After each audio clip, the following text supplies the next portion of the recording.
plupart des fonctionnalités de seront supérieures à GPT-4 Vision. Salut tout le monde, c'est Monsieur IA. On se retrouve dans une nouvelle vidéo où on va vous parler des actualités de l'IA de la semaine. C'est parti!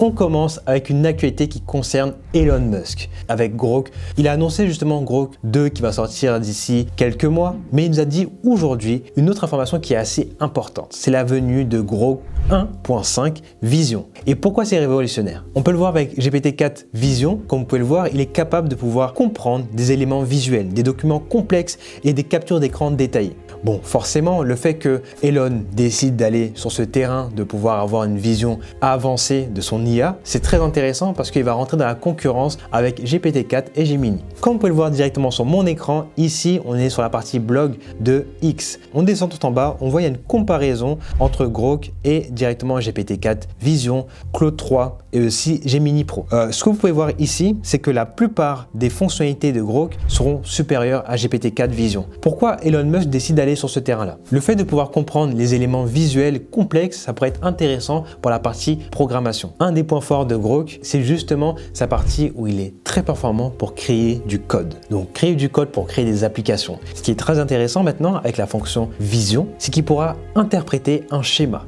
Et je vais vous montrer un exemple. Comme vous pouvez voir ici, hop, nous avons un schéma qui devrait être compréhensible pour un développeur et tout de suite, il est capable de pouvoir nous créer la partie programmation, donc le code qui va faire fonctionner ce schéma-là. Et ça, c'est très bien parce qu'on sait très bien que pour l'instant, Grok est très performant pour les développeurs. Donc la version de Grok 1.5 Vision est vraiment attendue pour pouvoir développer des applications et devenir beaucoup plus productif. Ce qu'on peut voir aussi en dessous, c'est qu'il est capable de vraiment comprendre chaque élément d'une photo. Et ça, c'est très bien parce que le fait de pouvoir comprendre, interpréter un élément complexe, donc où il y a plusieurs éléments, comme on peut le voir ici, il y a différents cas. On voit par exemple, là on est sur un parking, là il pleut, là il y a plusieurs éléments sur une table, ou là il y a justement un jouet avec un téléphone. Comme vous pouvez le voir, il arrive à récupérer chaque information qui sont disponibles sur la capture d'écran.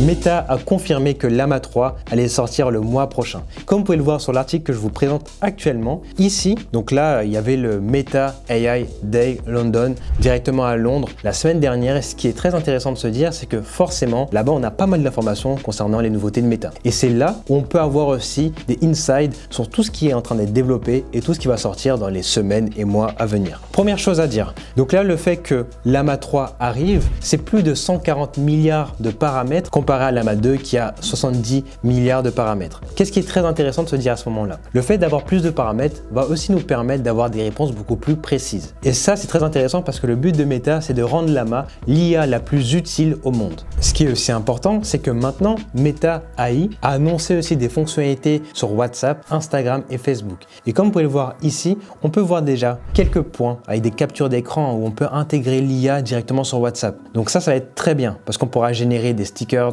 on pourra générer pas mal de choses directement avec l'IA de WhatsApp. Donc ça, sur le long terme, ça va pouvoir nous aider à avoir une IA qui va vraiment être notre assistant dans notre conversation. Si on regarde vraiment l'article, comme on peut le voir, il y a des principales fonctionnalités comme l'interaction conversationnelle, le questionnement et la recommandation, les intérêts partagés, l'interaction de contenu ou les images générées par l'IA. Ça, c'est vraiment des points qu'on pourra avoir directement avec Meta AI sur WhatsApp. Il y a aussi autre chose qui est aussi intéressant, c'est que sur l'article, vous savez exactement comment installer Meta AI sur WhatsApp. Donc je vous mettrai le lien dans la description et n'hésitez pas à me dire dans les commentaires si vous avez testé Meta AI sur WhatsApp. Actualité suivante.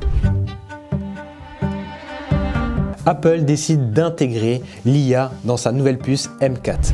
Bon, ça c'est très puissant. On sait très bien que là, avec Apple Vision, on avait commencé à avoir des petites idées de se demander comment ils vont intégrer l'IA. Est-ce que ça va être sur de la réalité augmentée ou comment ils vont décider de l'intégrer sur Siri? Là, c'est très bien qu'ils décident de l'intégrer directement sur leur nouvelle puce. Pourquoi c'est intéressant? Là, on peut se rendre compte que Microsoft a déjà fait cela. Donc, ils ont décidé de mettre Copilot directement sur les nouveaux PC qui vont sortir. Ce qui est logique, c'est que Apple décide de faire la même chose pour être aussi concurrent. Parce que s'il y en a un qui arrive à mettre directement sur leur puce de base l'IA, ça sera intéressant quand même que leur concurrent le fasse aussi. Donc j'ai hâte de pouvoir tester la nouvelle IA d'Apple directement sur les nouvelles puces M4. Actualité suivante.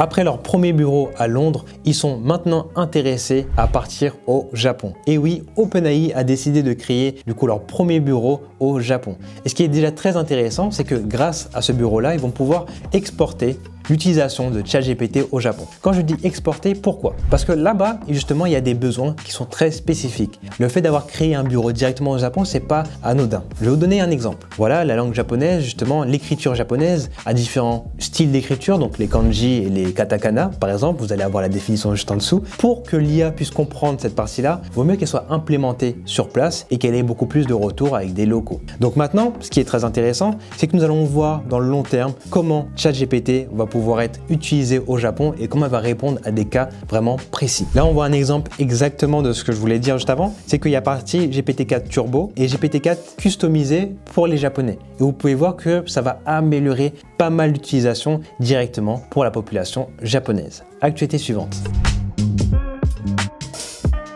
Passons maintenant à l'outil du jour, donc Claude for Sheet. Bon, vous connaissez directement Claude. Claude, c'est l'IA de Anthropic. Anthropic qui est la société qui est utilisée par Amazon pour pouvoir concurrencer justement OpenAI avec Microsoft et Gemini avec Google. Ce qui est très intéressant, c'est avec Claude for Sheet, vous allez pouvoir intégrer donc Claude 3 directement sur votre Google Sheet. Et ça, c'est très puissant parce qu'avoir du coup l'IA qui va pouvoir rejoindre votre Google Sheet, vous allez pouvoir être beaucoup plus productif. Et comme vous pouvez voir ici, on a des captures d'écran. Donc là, voilà, on voit les différents cas et vous avez une petite vidéo aussi explicative pour pouvoir l'installer.